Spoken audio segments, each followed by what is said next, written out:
네, 할렐루야. 아멘. 주님이 허락하신 축복의 날, 참 좋은 날인 줄 믿습니다.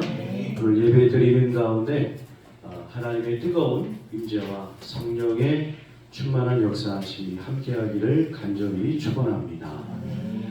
오늘은 불편함 속에 하나님의 임재라는 제목으로 하나님의 말씀과 은혜를 나누겠습니다.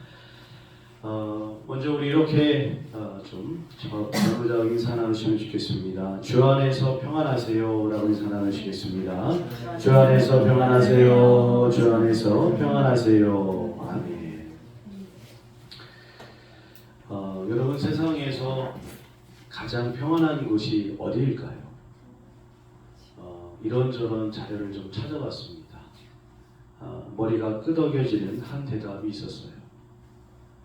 거기에는 엄마의 뱃속이 가장 평안하다. 엄마 뱃속은요 가장 평안하죠. 모든 것이 공급되고 가장 사랑받고 안전한 그런 공간입니다. 그런데 우리는 이 공간에 영원히 있을 수가 없습니다. 때가 되면 반드시 그 공간에서 세상으로 나와야 되죠. 이 불편한 세상에 반드시 나와야 된다는 것입니다. 그런데 안타까운 것은 우리 여기 어린 친구들도 있지만 세상에 응애하고 나오는 순간부터 삶의 고통이 시작이 돼요. 얼마 전 이런 정보를 제가 들었습니다. 7세 고시, 4세 고시. 지금 서울의 교육의 중심지라고 할 수 있는 대치동에서는요 5살에 들어갈 수 있는 유명한 학원에 들어가기 위해서 4살 고시 시험을 치른다고 합니다. 또 8살 초등학교에 입학하면 들어가게 되는 입학 전 유명한 그 학원이 또 있다고 그래요. 거기 들어가려고 아이들이 7세 고시를 또 준비한다고 합니다. 여러분, 이 모든 아이들의 목표가 같지는 않습니다만 대부분 의대를 목표로 한다고 해요. 근데 참 너무 안타까운 것은요, 이 서울 대치동에 가보면 소아정신과 병원이 우리나라에서 가장 많이 있다고 해요. 이유가 무엇이겠습니까? 태초의 시간으로 거슬러 올라가 보면 사람도 에덴 동산에서 가장 평안하게 살 수 있었어요. 모든 것을 공급받고 하나님의 그 보호하심 아래 가장 안전하게 살고 있었습니다. 아마 인간이 이제 하나님께서 만들어 주신 그 이후로 이때만큼 가장 평안한 때가 없었던 것 같아요. 그러나 우리가 에덴 동산에서 쫓겨나게 되었죠. 왜 쫓겨나게 되었습니까? 죄를 졌기 때문입니다. 이 죄는 하나님과의 관계를 끊어버렸고 이로 인해 우리는 영원한 인생의 고통이라는 그 바다 같은 인생고에 떨어지게 되었다는 거예요. 그런데 목회를 하면서 깨닫게 되는 한 가지 사실은 불편함이, 이런 고난이 하나님을 찾게 한다는 겁니다. 하나님을 만나게 해주었다는 거예요. 솔직하게 우리 한번 생각해 보면, 여러분 평안할 때 기도를 더 많이 하십니까? 아니면 어려움과 고난이 있을 때 더 기도를 많이 하게 되나요? 우리가 어려울 때 사실 기도를 더 많이 하게 되는 우리의 모습을 발견하게 됩니다. 이 세상은 마귀가 장악하고 있는 장소입니다. 이 마귀가 다스리고 있는 이 세상에서 천국의 평안을 찾으려고 한다면 우리는 반드시 실망할 수밖에 없는 거예요. 여기에는 완벽한 평안이 없어요. 그러므로 여러분, 세상에서 불편함이 있다, 내가 예수님을 따라가는 것 때문에 어려움과 고난이 있고 불편이 있다 라고 한다면 이것은 우리가 주님을 만날 수 있는 더 귀중한 시간임을 여러분 기억하시기를 부탁드리겠습니다. 그래서 주님의 놀라운 평안이 임하기를 예수님의 이름으로 간절히 축원드립니다. 첫 번째는요, 제사 준비를 위한 불편함입니다. 오늘까지 우리는 레위기 27장 말씀을 매일 한 장씩 읽어서 말씀 듣기를 해서 오늘 딱 맞춰졌습니다. 레위기 말씀을 읽는 것도 어렵지만 듣는 것도 사실 어렵더라고요. 아마 우리 많은 성도님들이 그 말씀을 들으면서 아마 이런 생각을 했을 것 같아요. 어렵다, 졸리다, 너무 지루하다. 어떤 사건이나 이야기가 전개돼서 이런 어떤 스토리가 전개가 되면 좀 듣기가 좀 좋은데 레위기 말씀은 그런 말씀이 아니죠. 레위기 말씀은 크게 세 부분으로 나눠져 있습니다. 1장부터 10장까지는 제사법, 또 11장부터 17장까지는 정결법, 그리고 마지막까지는 성결법에 관한 말씀이 기록되어 있어요. 레위기 말씀이 어떤 말씀인지 제가 좀 추격을 해보면 하나님의 선민이 된 이스라엘이 하나님과의 바른 관계 유지를 위해서 요구되는 제사 및 일상생활에서의 각종 성결 규례들이라고 할 수 있겠습니다. 물론 이게 맞지 않을 수도 있어요. 특별히 본문 말씀은 다 읽지 않았습니다만 대속죄일에 관한 맨 마지막 말씀에 해당됩니다. 읽지 않았지만 우리 29절과 31절에는 이런 말씀이 기록되어 있어요. 이 대속죄일을 지키면서 너희는 스스로 괴롭게 하고 라고 말씀하고 있습니다. 괴롭게 하라고 그랬어요. 괴롭게 하다. 먼저 주석서를 찾아보니까 금식과 통회하는 기도를 한다, 이런 의미라고 합니다.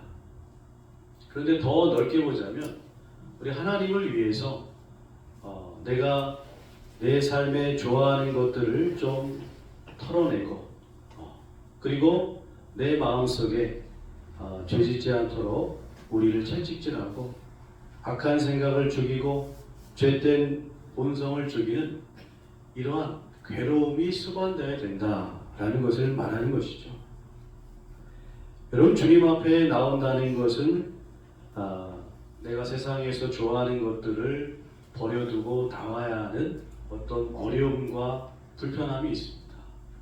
저도 목사님의 아들로 태어났지만 주일 아침 제가 기억하는 건 8시 되면 꼭 TV에서 너무 재밌는 만화를 했었어요.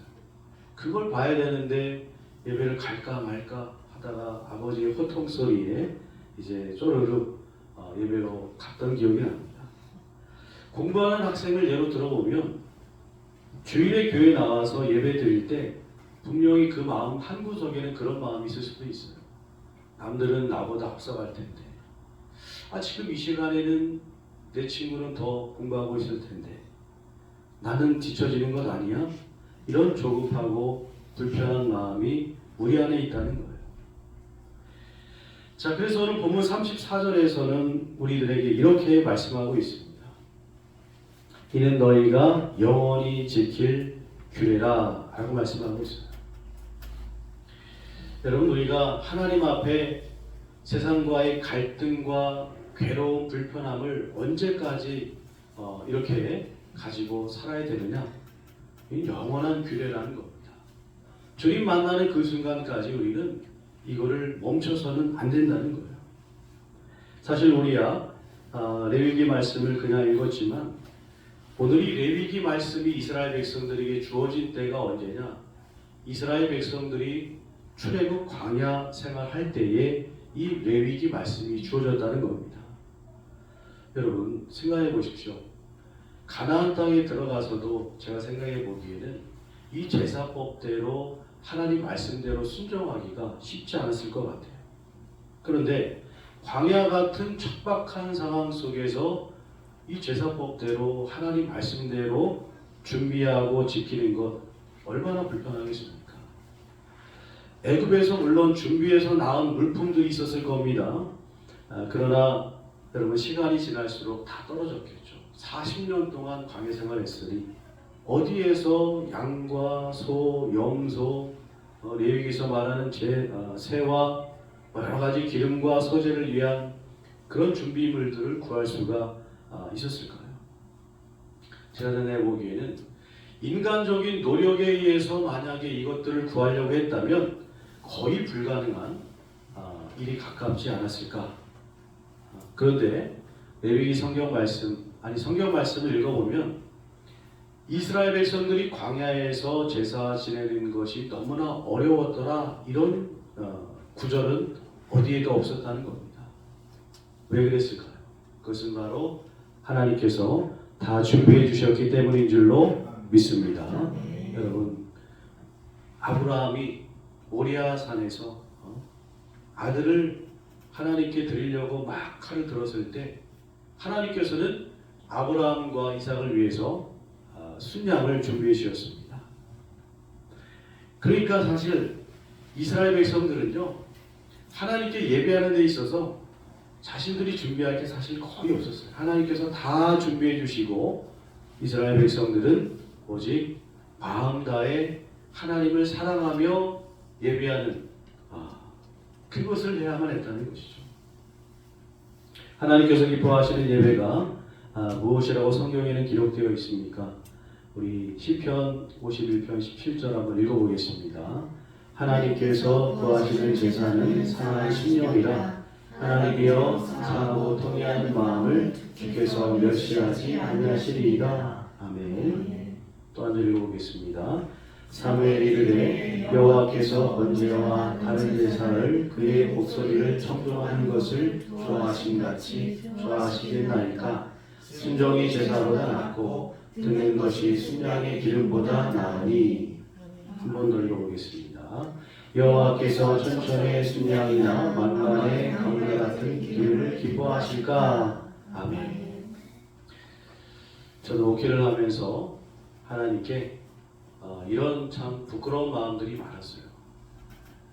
좀 화려하게 멋진 예배를 걸어보면서 아름다운 하모니가 가득한 그런 예배를 하나님께 드리지 못한 것이 못내 죄송한 마음을 가졌던 적이 분명히 있었습니다. 근데 하나님께서 진짜 나에게 원하시는 것은 그게 아니시더라는 거죠. 하나님께서 원하시는 것은 우리 어떤 외적인 멋짐과 아름다움이 아니라 우리의 마음을 원하신다는 겁니다. 엄마 아빠가 자식의 사랑하는 그 뜨거운 마음을 원하는 것처럼 우리도 하나님께서 원하시는 그 진정한 예배는 내 마음과 내 사랑을 하나님께 드리는 그 예배를 원하신다는 거예요. 오늘 이 예배도 어떻게 보면은 많은 사람이 온 것도 아닙니다. 화려한 예배와 아름다운 하모니가 있는 예배도 아니에요. 그러나 여러분, 우리의 마음 다해 하나님께 예배 드린다면 오늘 이 예배를 하나님께서는 분명히 기뻐하실 줄로 믿습니다. 아멘. 하나님을 기뻐하는 여러분들이 되시기를 주님의 이름으로 간절히 축원드립니다. 아멘. 두 번째는요, 우리는 죄를 기억하는 불편함이 있어야 됩니다. 레위기 4장 말씀을 읽어보면 속죄제에 관한 규례가 기록되어 있습니다. 이 속죄제는 어떻게 드리느냐? 죄를 지은 사람이 제물을 양이나 염소나 갖고 와가지고 그 머리에 손을 딱 얹고 자신의 죄를 전가하는 거예요. 그리고 나면 제사장이 그 제물을 잡아서 피를 뿌리고 하나님께 불로 태워 올려드리는 그런 제사입니다. 오늘 본문 34절에 보면 이스라엘의 자손의 모든 죄를 위하여 1년에 한 번 속죄할 것이니라 라고 말씀하고 있습니다.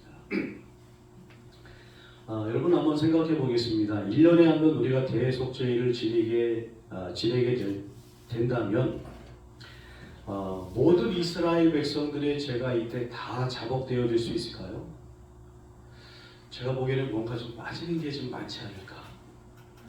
물론 하나님께 불가능한 일은 없습니다. 하나님께서는 다 사실 수 있지만 문제가 하나님께 있는 것이 아니라 인간에게 있는 것이죠. 불완전한 인간은 자신이 지은 죄, 부끄럽고 마음속으로 내놓고 싶지 않은 죄, 여러분 이러한 일들이 얼마나 많겠습니까? 그래가지고 그냥 깊이 내 마음속 깊숙이 숨겨두는 거예요. 죄를 자복하지 못하고. 그렇다고 한다면 대속죄일이나 속죄제 때 모든 죄를 하나님께 진심으로 토해내야 되는데 감추고 숨기는 경우가 어떡하든 있을 수밖에 없다는 겁니다. 그래서 이 제사는 인간의 불완전함 때문에 하나님의 원래의 뜻대로 구원에 이르지 못하는 그런 결과가 낳게 되었다는 거예요. 여러분, 그래서 하나님께서는 어린 양 대신 예수님을 이 땅에 우리에게 보내주셨다는 겁니다. 그리고 그 예수님으로 말미암아 우리의 모든 죄가 완전히 씻겨지는 놀라운 은혜를 베풀어 주신 줄 믿습니다. 아멘. 만약 그렇지 않고 구약 제사 제도가 완벽했다면 우리도 여전히 구약의 제사법대로 예배를 드리고 있었을 겁니다. 하지만 예수님께서는 이 땅에 오심으로 십자가에서 죽으시고 부활하시고 승천하심으로 성령을 우리에게 부어주심으로 이제는 복음을 믿는 성도가 성전이 되었어요. 우리 고린도전서 3장 16절 말씀 한번 같이 읽어보면 좋겠습니다. 너희는 너희가 하나님의 성전인 것과 하나님의 성령이 너희 안에 계시는 것을 알지 못하느냐. 아멘. 우리는요, 죄질 때마다 내 자신, 예수님을 믿는 우리는 구원받은 성전이 되는 겁니다. 그래서 언제든지 하나님 앞에 나아갈 수 있어요. 하나님 앞에 나아가기 위해서는 우리가 제물을 갖고 피 흘림의 제사가 필요한데 완벽한 어린 양 대신 흠없는 예수님께서 우리의 제물이 되어 주셨기 때문에 우리는 언제든지 예수님께 하나님께 나아갈 수가 있게 되었다는 사실입니다. 여러분, 이 완벽한 조건 속에서 우리가 할 일이 무엇이겠습니까? 우리가 할 일은 다른 것이 없어요. 그저 하나님 앞에 내 죄를 자복하고 내 불편한 기억 속에 있는 그 불쾌한 모든 죄악들을 다 주님 앞에 토해내는 것밖에 없다는 겁니다. 여러분, 놀라운 것은요, 성도가 죄를 기억하고 십자가 보혈로 죄사함 받아야 한다는 사실을 분명히 수긍하면서도 어떤 그리스도인들은요, 이것을 수긍하지 않으려는 분이 분명히 있다는 겁니다. 예전에 한 성도님이 교회에서 매주마다 회개 기도를 시키니까 찾아왔어요. 찾아와서 한다는 말이, 목사님, 왜 나를 죄인 취급합니까? 이렇게 저한테 막 따지시더라고요. 여러분, 회개 기도하라는 것은 당신을 죄인 취급합니다 라고 해서 그러는 것이 아닙니다. 성경에 뭐라고 되어 있습니까? 제 말이 아니라 성경의 말씀에 의하면 의인은 없나니 하나도 없다고 그랬습니다. 모든 사람이 다 죄를 범하였으며 라고 성경은 말씀하고 있어요. 마치 청소를 깨끗이 해놓아도 아침에 햇살이 쫙 비치면요, 드러나지 않은 먼지라든지 이 부스러기들이 보이게 됩니다. 사람도 똑같아요. 내가 깨끗하고 잘 사는 것 같지만 하나님의 거룩하신 빛이 쫙 비치게 되면요, 우리 안에 얼마나 죄된 것이 많은지 보여지게 된다는 겁니다. 젊은 수도자가 수도원에서 몸과 마음을 닦았어요. 매일 성경을 읽고 기도하며 10년을 지냈습니다. 그 오랜 시간을 노력했으면 뭔가 깨달음을 있었어야 될 텐데, 근데 이 수도자가 자신을 돌아봐도 아무런 변화가 없는 겁니다. 낙담한 그가 스승에게 고민을 털어놨어요. 선생님, 아무리 애를 써도 저에게는 깨달음이 없습니다. 저는 구제불능인 것 같아요. 그러자 스승이 이렇게 말했다고 합니다.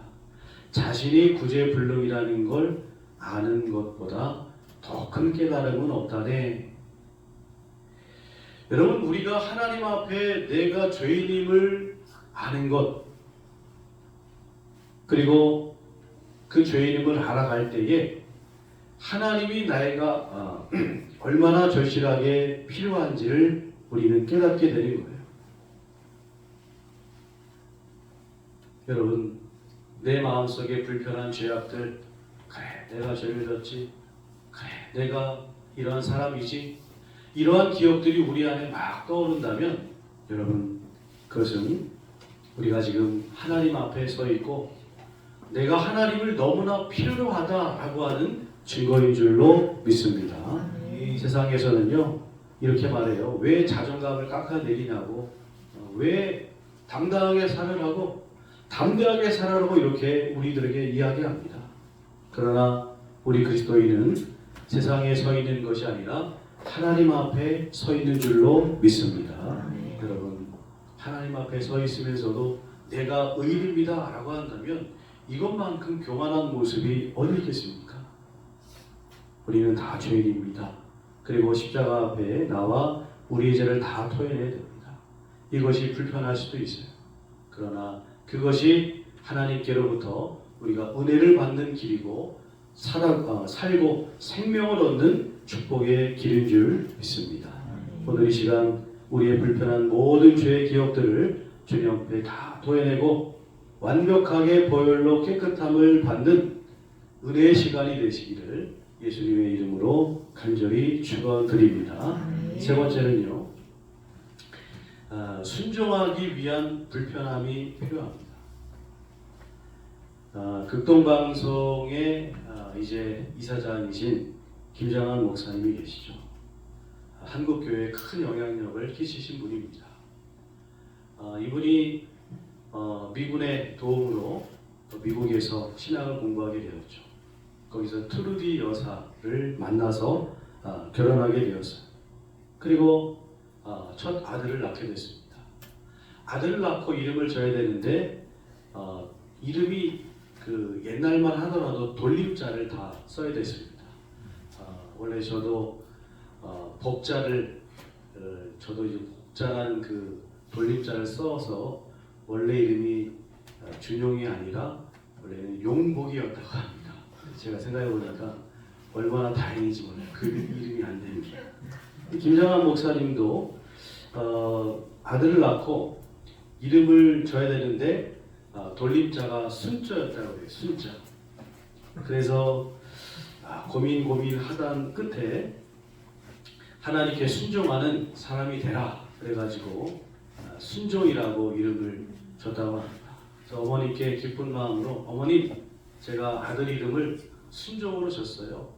그랬더니 그 어머니가 하는 말이 얘가 왜 순종이냐 잡종이지 그런 거예요. 문득 이런 생각이 들더라고요. 순수하게 순종하는 것이 순종이고 순수하지 못한 마음의 순종은 잡종이다. 여러분 웃자고 한 말입니다. 성경은 그런데 중요한 것은 순종이 제사보다 낫다고 말씀하고 있어요. 요즘 사람들은 어떻게 생각합니까? 순종은 멍청이나 바보가 하는 것이다. 순종하면 가난을 면치 못한다. 이렇게 이야기하고 있어요. 교회 안에서도요. 좀 죄송하지만 이제는 순종하다 보면 몸 다 상한다 라고 그렇게 생각하는 경향이 많은 것 같아요. 오늘 말씀을 우리가 다시 한번 보게 되면 하나님의 명령대로 행하리라 라고 말씀이 맞춰집니다. 앞서 언급했지만 이스라엘 백성들 광야에서 하나님의 말씀대로 다 행했다는 거예요. 우리가 광야를 가보지 않았지만 사진으로만 봐도 거기는 너무나 참 척박하고 힘들고 어려운 장소입니다. 하나님께서 놀라운 것은 순종할 수 있도록 모든 것을 공급해 주신 줄 믿습니다. 우리도 그렇기 때문에 두려움 없이 말씀에 순종하는 자세로 나아가야 됩니다. 환경과 여건이 뭐 중요합니까? 내 자존심과 내 부끄러움 이런 게 뭐 중요합니까? 말씀 들고 담대한 믿음으로 나아가면 순종할 수 있도록 하나님께서 환경과 여건과 조건을 이끌어 주시는 줄 믿습니다. 저는 분명히 이 말씀을 보면서 이런 생각을 해봤어요. 왜 하나님께서는 꼭 이때 말씀을 주셨을까? 광야 때가 아니고 이왕이면 가나안 정복해서 들어가가지고 좀 거기서 잘 살고 정착도 좀 하고 좀 풍족하게 재물도 하나님께 드릴 수 있는 그런 여건에서 이렇게 규례를 주시고 뭐 제사법, 뭐 성결 이 모든 것들을 주시면 얼마나 좋았을까. 여러분 그런데 정말 중요한 것은 하나님의 분명한 때였기 때문이다라는 겁니다. 여러분 생각해 보십시오.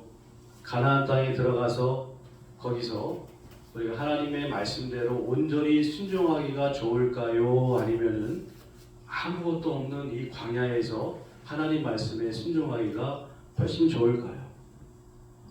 우리도 그래요. 우리도 사회생활하면은 걸리는 게 너무 많습니다. 밖에 나가서 여러분 살다 보면 하나님 말씀 지키고 순종하고 살려야 할 때 얼마나 불편하게 걸림돌이 되는 것들이 많은지 몰라요. 만약에 가나안 땅 들어가서 제사법을 주셨다고 한다면, 이 규례를 주셨다고 한다면 이스라엘 백성들은요 아마 가나안의 문명, 가나안의 우상 숭배 그 쾌락의 문화에 찌들어가지고 제대로 이 규례를 지키지 못했을 거라는 겁니다. 그러나 광야는요 이런 것들이 없어요. 그냥 오직 하나님의 도우심, 눈에 보이는 건 그냥 다 삭막한 땅과 황야, 사막뿐입니다. 분명히 거기는 척박하고 불편한 장소가 맞습니다. 그러나 하나님께 온전히 집중할 수 있는 그런 장소였다는 거예요. 다시 말씀을 우리가 돌아와서 34절 말씀을 다시 한번 보시면 아론이 여호와께서 모세에게 명령하신 대로 행하니라 라고 말씀하고 있어요.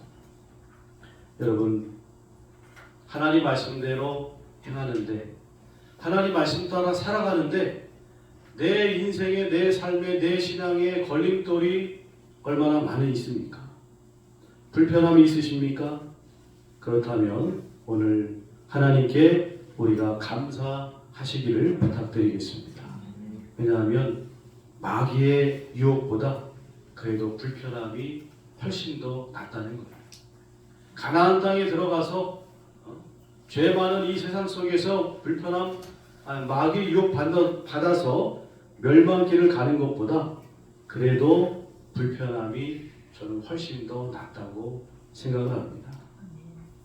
여러분 오늘 이 말씀을 여러분의 마음속에 잘 새기시고 우리 인생에 하나님 섬김에 있어서 여러 불편함들이 있다면 하나님 만날 수 있는 더 축복된 시간임을 잘 깨달으시고 그로 인해서 여러분의 삶 가운데에 하나님의 임재가 충만히 임하게 되기를 예수님의 이름으로 간절히 축원드립니다.